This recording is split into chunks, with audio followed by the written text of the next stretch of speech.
रेत के समंदर में एक ऐसी तहजीब थी जिसका नाम सुनकर दुनिया कांप उठती थी। आद, वो कौम जिसने पहाड़ों को चीर कर महल बनाए, जिसने सहराओं पर फतह पाई, जिसके सुतून आसमान को छूते थे।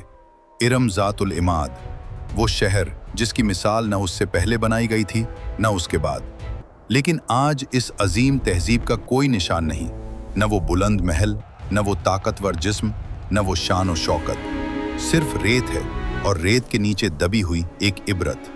ये कहानी है इस कौम की जिसने अल्लाह को भला दिया, और ये कहानी है उस नबी की जिसने आखिरी सांस तक अपनी कौम को पुकारा। हजरत नूह अलैहिस्सलाम के बाद जब जमीन पर नई नस्लें फैली तो उन्हीं नस्लों में से एक कौम यमन की सरजमीन अहकाफ में आबाद हुई। ये कौम आद थी, हजरत नूह के पोते आद की औलाद। अल्लाह ने इस कौम को वो कुछ दिया जो किसी और को न दिया था। उनके जिस्म देव हैकल थे, उनकी ताकत बेमिसाल थी। जहां दूसरे इंसान पत्थर उठाने से आजिज आते, वहां आद के मर्द चट्टानों को खिलौनों की तरह उठा लेते। इरम ज़ातिल इमाद अल्लती लम युखलक मिथलुहा फिल बिलाद। इरम जिसके बुलंद सुतून थे, जिस जैसा शहर दुनिया के किसी मुल्क में नहीं बनाया गया। लेकिन ताकत ने उन्हें अंधा कर दिया, दौलत ने उनके दिलों को पत्थर बना दिया। वो कहते, हमसे ज्यादा ताकतवर कौन है? वो अपने महलों की छतों पर खड़े होकर आसमान को ललकारते। वो कमजोरों पर जुल्म करते, गरीबों को कचलते और अपने बुतों के आगे सजदारेज होते। समूद, सदा, हरा, ये उनके माबूद थे। पत्थर के बुत जो न सुन सकते थे, न बोल सकते थे, न कोई फायदा पहुंचा सकते थे। और वो जो सब कुछ देने वाला था, उसे भूल गए। लेकिन अल्लाह ने उन्हें नहीं भुलाया। उसने उनकी हिदायत के लिए एक नबी भेजा, उन्हीं में से एक, हूद बिन अब्दुल्ला, हजरत हूद अलैहिस्सलाम। हूद अलैहिस्सलाम आद के सबसे मुअज़्ज़ज़ खानदान से थे। उनकी नस्ल, उनका हसब, उनका नसब, सब कुछ बेदाग। लेकिन वो अपनी कौम से मुख्तलिफ थे। उनका सीना नूर से भरा हुआ था, उनकी जबान पर सिद्क, उनकी आंखों में दर्द। एक दिन वो अपनी कौम के दरमियान खड़े हुए। उनकी आवाज गूंजी, ऐ मेरी कौम, अल्लाह की इबादत करो, इसके सिवा तुम्हारा कोई माबूद नहीं। क्या तुम डरते नहीं? लोगों ने एक दूसरे की तरफ देखा, कुछ हंसे, कुछ ने सर हिलाया। सरदारों में से एक बोला, हूद, तुम्हें क्या हो गया है? कल तक तुम हमारे साथ थे, आज ये कैसी बातें कर रहे हो?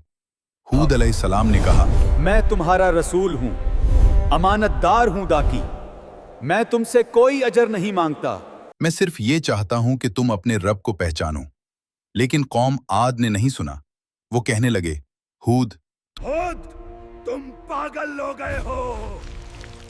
हूद अलैहिस्सलाम ने जवाब दिया, मैं पागल नहीं, मैं तो तुम्हें इस अजाब से डरा रहा हूं जो तुम्हारे करीब आ रहा है।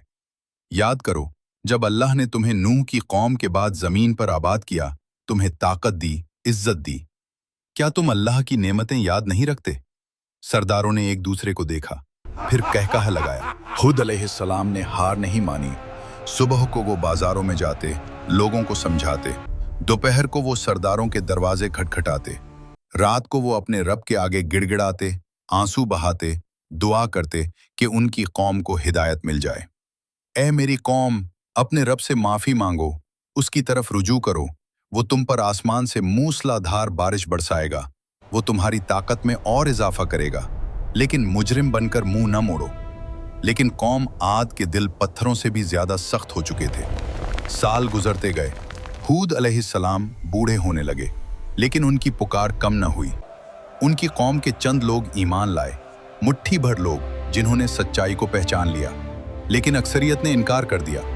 फिर वो वक्त आया जब आसमान ने अपना रंग बदला। एक दिन बारिश रुक गई, नहरें सूखने लगी, बागात मुरझाने लगी, जमीन प्यासी हो गई, सूरज बेरहम हो गया। खुश्क साली ने कौम आद को घेर लिया। लोग परेशान हुए। सरदार बुतों के सामने गिड़गिड़ाने लगे, कुर्बानियां दी, मनाते मांगे, लेकिन पत्थर के बुत खामोश रहे। हूद अलैहिस्सलाम ने फिर पुकारा, ऐ मेरी कौम, अभी भी वक्त है, अपने रब से तौबा करो, वो बारिश भेजेगा, वो तुम्हारी मुसीबत दूर करेगा। लेकिन उन्होंने जवाब दिया, तुम झूठे हो। हमारे आबा व अजदाद ने उन्हीं बुतों की पूजा की, हम भी करेंगे। फिर एक सुबह उफक पर एक बादल नमूदार हुआ, सियाह, घुना, वसी। वो आहिस्ता आहिस्ता करीब आता गया। कौम आद ने आसमान की तरफ देखा और खुशी से चीखें मारने लगी। बारिश बारिश आ गई, हमारे माबूदों ने हमारी सुन ली। वो नाचने लगे, गाने लगे। उन्हें यकीन था कि उनकी मुसीबत टल गई। लेकिन हूद अलैहिस्सलाम ने उस बादल को देखा और उनका चेहरा फक हो गया। वो जानते थे कि ये रहमत नहीं, ये अजाब है। ऐ मेरी कौम, ये वो नहीं जिसका तुम इंतजार कर रहे हो, ये वो है जिसके लिए तुम जल्दी मचा रहे थे। एक हवा जिसमें दर्दनाक अजाब है। फिर वो हवा चली, ऐसी हवा जो इससे पहले कभी नहीं चली थी। सर्द, तेज, बेरहम। वो हवा जो पहाड़ों को हिला दे, जो चट्टानों को रेजा रेजा कर दे।